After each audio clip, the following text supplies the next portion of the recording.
Assalamualaikum warahmatullahi wabarakatuh. Nama saya Lana Alvin. Di sini saya akan memenuhi tugas dari ujian akhir sekolah dari komunikasi bisnis. Langsung saja dalam judul artikel kami atau PPT yaitu tentang peran komunikasi bisnis dalam sebuah organisasi. Yang pertama yaitu pendahuluan atau latar belakang. Manusia di dalam kehidupannya harus berkomunikasi, artinya memerlukan orang lain dan membutuhkan kelompok atau masyarakat untuk saling berinteraksi. Komunikasi organisasi itu sendiri dapat didefinisikan itu sebagai pertunjukan dan penafsiran pesan di antara unit-unit komunikasi yang merupakan bagian suatu organisasi tertentu. Jadi suatu organisasi tersebut itu terdiri dari unit-unit komunikasi dengan hubungan hierarki antara yang satu dengan yang lainnya. Selanjutnya langsung ke komunikasi. Jadi komunikasi itu sendiri berasal dari bahasa Inggris communication, dan dari bahasa Latin communicatio, dan bersumber dari kata communis yang artinya membuat kebersamaan atau membangun kebersamaan antara dua orang atau lebih. Menurut para ahli komunis, menurut Harold de Laswell, yaitu komunikasi pada dasarnya merupakan suatu proses yang menjelaskan siapa, mengapa, mengatakan apa, dengan saluran apa, kepada siapa. Selanjutnya menurut Profesor Dr. Alu Liweri, komunikasi itu sendiri adalah pengalian suatu pesan dari satu sumber kepada penerima agar dapat dipahami. Sedangkan selanjutnya yaitu organisasi. Organisasi itu sendiri pada dasarnya digunakan sebagai tempat atau wadah di mana orang-orang berkumpul, bekerja sama secara rasional dan sistematis, terencana, terorganisasi, terpimpin, dan terkendali. Menurut para pakar ahli, menurut Stoner mengatakan bahwa organisasi adalah suatu pola hubungan yang melalui mana orang-orang di bawah pengarahan atasan mengejar tujuan bersama. Selanjutnya menurut James De Money mengemukakan bahwa organisasi itu sendiri adalah bentuk setiap perserikatan manusia untuk mencapai tujuan bersama. Sedangkan menurut Chester Bernard berpendapat bahwa organisasi adalah suatu sistem aktivitas kerjasama yang dilakukan oleh dua orang atau lebih. Selanjutnya yaitu hubungan komunikasi dalam organisasi.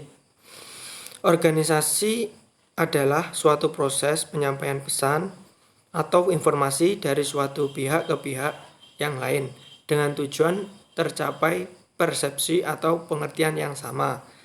Selanjutnya komunikasi dalam organisasi itu sangatlah penting karena dengan adanya komunikasi maka seseorang bisa berhubungan dengan orang lain dan saling bertukar pikiran yang bisa menambah wawasan seseorang tersebut. Jadi dengan adanya komunikasi kita bisa saling menambah wawasan dalam menjalani kehidupan sehari-hari. Selanjutnya yaitu unsur-unsur komunikasi. Unsur-unsur komunikasi ini sendiri dibagi menjadi 5, yaitu yang pertama komunikator. Komunikator itu yaitu memberi berita, yang dalam hal ini orang yang berbicara. Yang kedua menyampaikan berita, atau dalam hal ini dapat dilakukan dengan cara mengatakan, mengirim, atau menyiarkan. Sedangkan yang ketiga yaitu berita-berita yang disampaikan, atau biasa disebut dengan message, atau dapat dalam bentuk perintah, laporan, ataupun saran. Selanjutnya yaitu komunikan atau comunicat adalah yaitu orang yang disetujui atau pihak penjawab atau para penunjung. Dengan kata lain, orang yang menerima berita disebut dengan komunikan. Yang terakhir yaitu tanggapan atau reaksi atau respon dalam bentuk jawaban atau reaksi.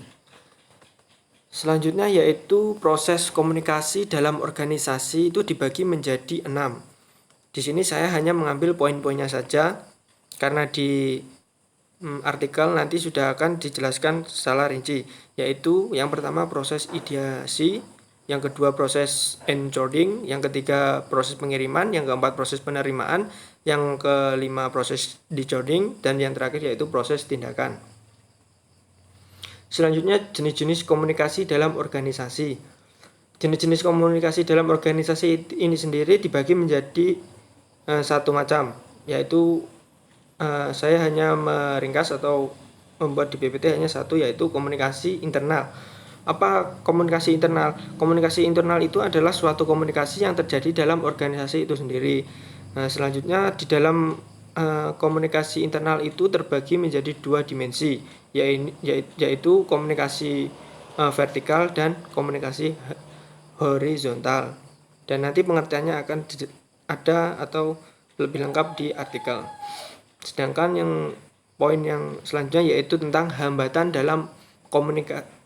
komunikasi dalam sebuah organisasi. Hambatan-hambatan ini sendiri terbagi menjadi 5. Yang pertama hambatan dari proses komunikasi, yang kedua hambatan fisik, yang ketiga hambatan semantik, yang keempat hambatan psikologis, dan yang terakhir hambatan manusiawi.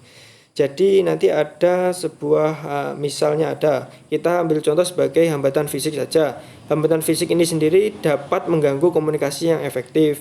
Misalnya yaitu gangguan kesehatan, cacat tubuh, misalnya orang yang tunawicara, atau gangguan alat komunikasi. Ini disebabkan atau masuk dalam kriteria hambatan fisik.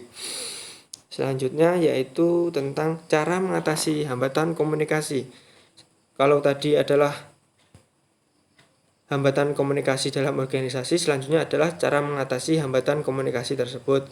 Di sini yang pertama dengan cara gunakan umpan balik. Jadi beri kesempatan pada orang lain untuk menyampaikan ide atau gagasannya sehingga tercipta dua iklim komunikasi dua arah. Yang poin kedua yaitu kenali si penerima berita.